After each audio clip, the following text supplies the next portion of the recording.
All right, welcome back to our Stanley Cup playoff previews. Hope you enjoyed day one of the playoffs. Yesterday was a fun night. Toronto able to dominate Tampa Bay, and LA, St. Louis, and Carolina won. So 3 of the 4 teams that played yesterday were the ones that I predicted to win the series.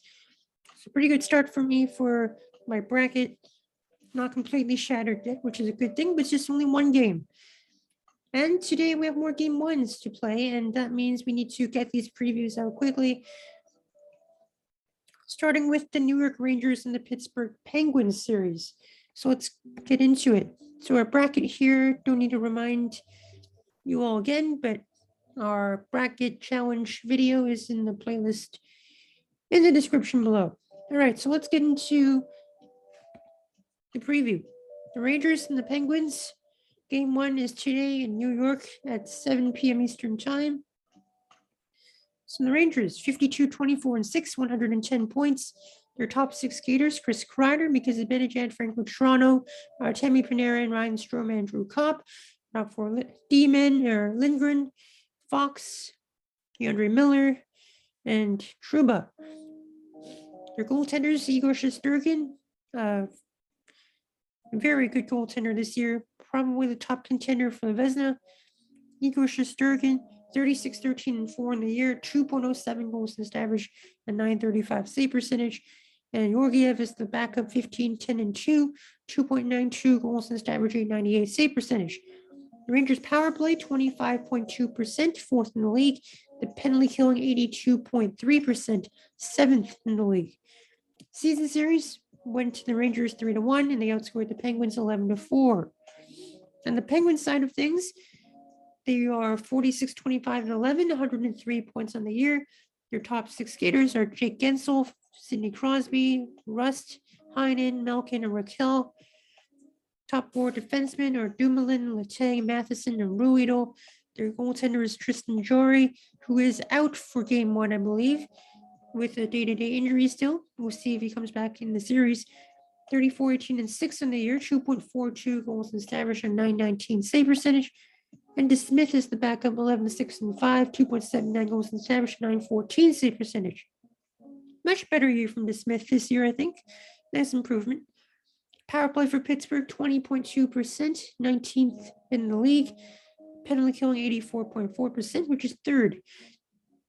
All right, so let's take a look at some storylines here. Now, as we know, every season when the Penguins get into the playoffs, we wonder if it's the end of their era, if it's the end of the Sidney Crosby and Evgeny Malkin, Chris Letang era. And Sidney Crosby spoke publicly this week that he knows that this team's run of success can't last forever, as the Penguins are entering their 16th consecutive year of making the playoffs. But this year, this question of if this era is over after this year could be a valid question, since Evgeny Malkin and Letang are going to become UFAs at the end of the year.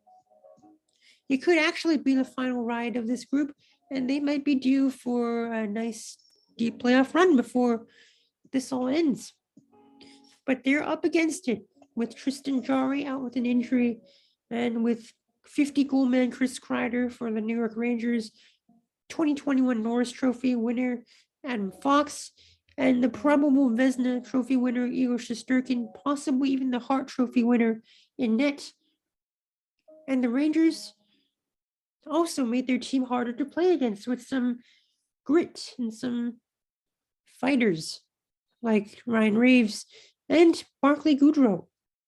And they've proved well for the Rangers. Now, the season series wasn't very competitive, but this is a new beast. Now, the Penguins.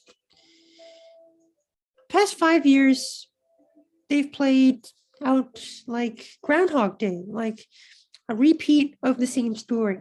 An injury-plagued regular season, and then they make the playoffs, which gives Coach Mike Sullivan a lot of praise, but they tend to get steamrolled by bigger and heavier teams in the playoffs. General manager Ron Hextall and before him, Jim Rutherford, have really not shaded in the direction of making the Penguins roster more bulked up. Sometimes the Penguins can be called pushovers when they don't hit as much and all that. And the Rangers lean on the Penguins with open ice hits from Jacob Trouba or heavy shifts from Ryan Reaves. It's going to be tough for the Penguins to really answer the bell in that physical caliber. And there's no change to that this year. And this year, Zach Aston Reese was the Penguins' most physical forward, but he got traded to the Ducks. So let's hope that the Penguins don't get battered by the Rangers too early. Now, if we're talking about offense, both two teams have some all-star firepower, but I do believe that Rangers have the edge. And Chris Kreider with the 52 goals on the year, and because of Zibanejad and Artemi Panarin. And of course, they also have Alexis Lafreniere and Kaapo Kakko, who are on their third line. And despite all this star power, the Rangers are only 16th in goals this season, but they're very good on the power play. So because Shesterkin has been so good, they don't need to score a whole lot. And they've done so well even without scoring that much. The Rangers sit 28th in the NHL in expected goals per 60 minutes at 5-on-5, which, again, feels like it's somewhat bailed out by Igor Shesterkin. And even though the defense isn't that good. For the Penguins, obviously Crosby and Malkin aren't at their peaks anymore, but they are still very effective. Crosby still has over a point a game. Malkin and Jeff Carter also there, and Jake Gensel, Brian Rust, Kasperi Kapanen, Ricard Raquel, all very good players. Now defense, the Rangers, I guess their defensive play has been a little bit below average, but has improved. And because Shesterkin has bailed out so many chances, the Rangers have survived. And the Penguins, they played very disciplined, structured hockey, and they've survived their injuries, and they've had their top 3 penalty kill, which is very well done. A very big surprise this year, Michael Matheson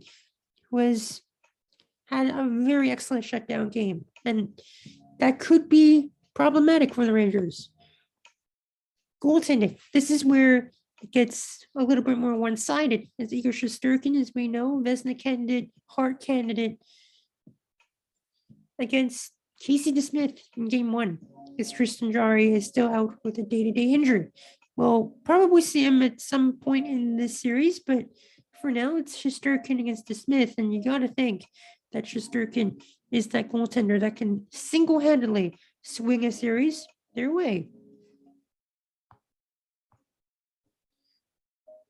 All right, let's take a look at these top 3 forwards here. Panarin, Zibanejad, and Kreider make that list. Panarin at 96 points. Kreider hits 52 goals, so very dangerous.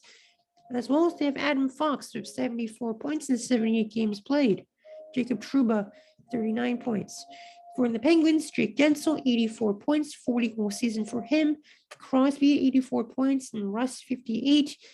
Letang with 68 points in 78 games played, and Michael Matheson up there as well. So my prediction here is going to be the Rangers in 6 games. I think it's the Penguins being less physical. That might prove problematic, and the Rangers with their very potent and lethal goaltending and goal scoring could prove problematic. It's up to the Penguins' penalty kill to potentially stop them, and we'll see how the Rangers fare without Tyler Mott, of course, who's still out with an indefinite injury. As a Canucks fan, that kind of sucks to hear, but I would love Mott's team to be able to get through the first round. For the Penguins, let's hope they give it their all, as this could be their swan song. All right, so that's going to be it for this preview. We'll see you in the next one. We got 3 more to go, and hope you enjoy more hockey coming up tonight.